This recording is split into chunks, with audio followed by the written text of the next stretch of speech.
Hello and welcome to another update video about AVAX. On the AVAX chart we can see still this potential 5-wave move to the upside that I discussed in the last few videos. Only I think a couple of days ago I made an AVAX video, highlighted to you that there are basically two scenarios here. We have seen quite a shallow pullback in what would be potentially a wave 2.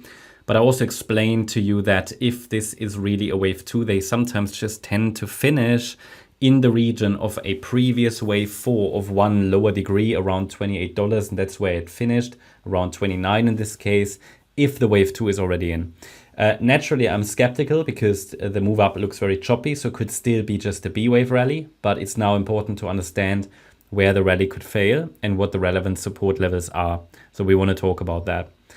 In the white count, we are currently only looking at a B wave rally. So A wave down, B wave up would be like an A, B, C. And also here we could still climb higher. And then a larger C wave down, possibly to $24 or maybe even 18, even though that would be quite deep. Depends on how high the B wave goes essentially. And then from the wave 2 support region, we haven't even come close to an invalidation point, a third wave rally should start. So that's sort of still what I'm watching here as potential short-term bearish count. For the short-term bearish count, what are the clear or the key resistance levels?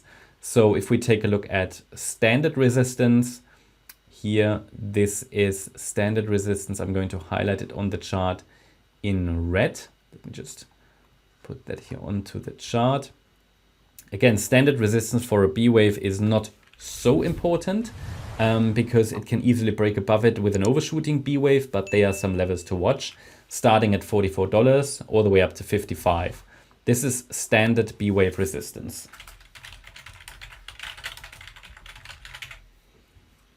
And even here, the B wave could go a bit higher. So that's the white count. If we then at some point see a break, especially below the red line at $31.30, that would be a confirmation that we're heading down in wave C to the downside. If I can add another support area or as soon as possible, I will do that. The yellow count assumes that the wave 2 could have bottomed already. Evidence is a bit thin, but likelihood is that in a bullish market, and if Bitcoin, for example, can continue to push higher, then AVAX might choose the bullish, directly bullish scenario. Starting then, however, from a very shallow wave 2. Okay, so that's possible. It would only be possible in this diagonal structure in which a wave 1 topped in April, then a wave 2 pullback also in April. Third wave rally should get to 45.50 unchanged. You know, this first ideal target for a third wave.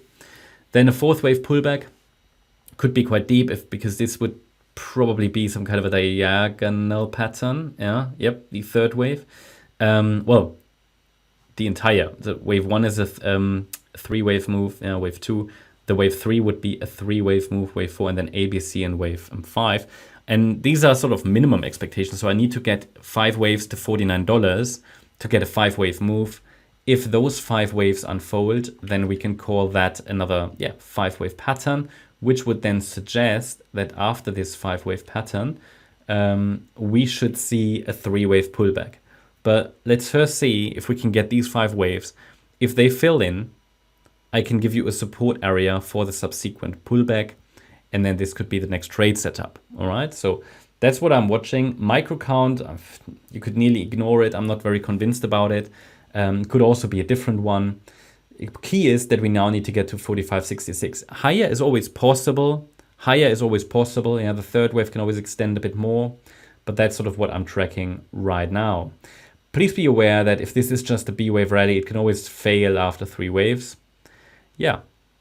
And as soon as I can give you the next support zone, I will. Probably when we've reached 45.66, then I can add a support zone for wave 4 that then needs to hold for the price to give us a 5th wave rally to the upside, which should then reach $49 plus. Yeah, and that's sort of the idea. At the moment, I think the bottom line is still, we could be carefully bullish, especially against the red line, or just against the last swing low. That's also possible, which is here at $35, while still being on the side of caution, because it can always fail as a B wave. So that's sort of how I see AVAX at the moment. But overall, in both of these scenarios, the overall focus is on higher prices still because we're still in an overall bullish market, and both scenarios, even though one is short-term bearish, are actually bullish scenarios. That's my update about AVAX.